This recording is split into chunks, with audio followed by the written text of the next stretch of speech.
Trump की कूटनीति पर यूरोप को भरोसा नहीं है। इस वक्त बहुत बड़ी जानकारी सामने आ रही है। हॉर्मुज पर यूरोप ने शुरू की तेहरान से वार्ता।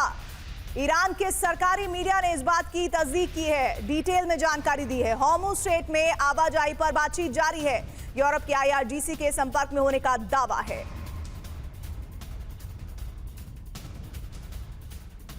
इस बीच एक और बड़ी जानकारी आ रही है। ट्रंप की आक्रामकता यूएस पर भारी है। कैसे? ट्रंप से नाराज है कनाडा का बड़ा कदम, और नॉर्डिक देशों से रक्षा संबंध मजबूत होने को लेकर ये जो बड़ा अपडेट है उसमें ग्रीनलैंड मामले में कनाडा करेगा मदद। कनाडाई सशस्त्र बलों की तैनाती बढ़ेगी।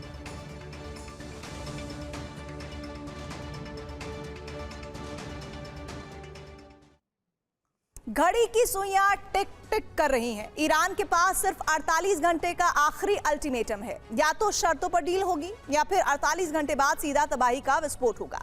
50,000 अमेरिकी सैनिक हाई अलर्ट पर हैं और ईरान के एनर्जी सेक्टर को अंधेरे में डुबोने का पूरा टारगेट फिक्स हो चुका है। बेंजामिन नेतन्याहू और ट्रंप मिलकर ईरान के खात्मे का फाइनल ब्लूप्रिंट तैयार कर रहे हैं। सवाल बड़ा है, क्या इस बार संपूर्ण विनाश के लिए अमेरिका न्यूक्लियर विकल्प आजमाने जा रहा है? क्योंकि 2 ऑपरेशन विफल होने के बाद अमेरिका ऑपरेशन का नाम बदलने जा रहा है, जिससे ईरान का संपूर्ण सफाया किया जा सके। घड़ी की सुइयां टिक टिक कर रही हैं। ईरान के पास सिर्फ 48 घंटे हैं। या तो शर्तों की डील होगी या फिर 48 घंटे बाद सीधा बारूदी नॉकआउट होगा।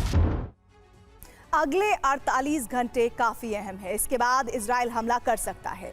इसके लिए पहले 5 टारगेट फिक्स कर लिए गए हैं। पहला टारगेट है एवाज ऑयल फील्ड, जहां 8 लाख बैरल प्रतिदिन तेल निकाला जाता है। दूसरे नंबर पर है गजसरन ऑयल फील्ड और इसकी प्रोडक्शन क्षमता 6 लाख बैरल प्रतिदिन है। यहां मिसाइल अटैक हो सकता है। तीसरा टारगेट है मारून ऑयल फील्ड। इससे रोजाना 5.2 लाख बैरल तेल निकाला जाता है, जिसे खर्ग आइलैंड पर स्टोर किया जाता है।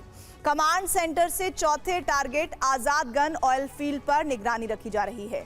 इसकी क्षमता है 4.5 लाख बैरल प्रतिदिन। 5वें नंबर पर अगजारी ऑयल फील्ड है। इससे रोजाना 3.8 लाख बैरल तेल निकाला जाता है। इस पर हमला करके इजराइल भारी तबाही मचाने की तैयारी में है, क्योंकि इजराइल ने हमले से पहले अपनी सुरक्षा पुख्ता कर ली है। इजराइल ने 4 लेयर डिफेंस तैयार किया है। पहली लेयर में डिफेंस सिस्टम थाड और पैट्रियट लगाए गए, जिनकी रेंज 200 किलोमीटर है। ये हाइपरसोनिक मिसाइल इंटरसेप्ट करने के लिए तैनात हैं। दूसरी लेयर में इजराइल का सबसे विश्वसनीय डिफेंस सिस्टम आयरन डोम की कई यूनिट लगाई गई। डोम की रेंज 70 किलोमीटर है। इसके जरिए इजराइल शॉर्ट रेंज ड्रोन और रॉकेट इंटरसेप्ट कर सकता है।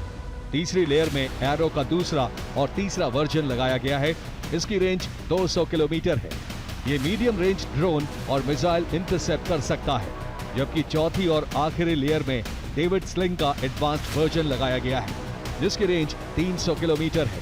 ये ईरान के एयरक्राफ्ट और लॉन्ग रेंज मिसाइल इंटरसेप्ट कर सकता है। काउंटर अटैक के लिए ईरान ऑपरेशन अरब सागर कभी भी शुरू कर सकता है। उसके टारगेट पर अमेरिकी एयरक्राफ्ट कैरियर हैं, USS Abraham Lincoln, USS George Bush, USS Gerald Ford. America ने ईरान की घेराबंदी के लिए अरब सागर में तैनाती की हुई है, जिसमें 16 युद्धपोत हैं, 11 डिस्ट्रॉयर हैं, 140 फाइटर जेट्स हैं, 50 डिफेंस सिस्टम एक्टिव हैं, 15,000 सैनिकों की मौजूदगी है। अमेरिकी नेवल फ्लीट पर ईरान ने हमले को नया प्लान उसके लिए तैयार किया है। इसके तहत टॉर्पीडो की जगह अंडर वाटर ड्रोन से हमला किया जा सकता है। बड़े जहाजों की जगह छोटे शिप से हमला किया जा सकता है, जबकि ईरान कार्गो शिप पर मिसाइल लॉन्चर नेवल फ्लीट के एकदम पास ले जाकर तबाही मचा सकता है।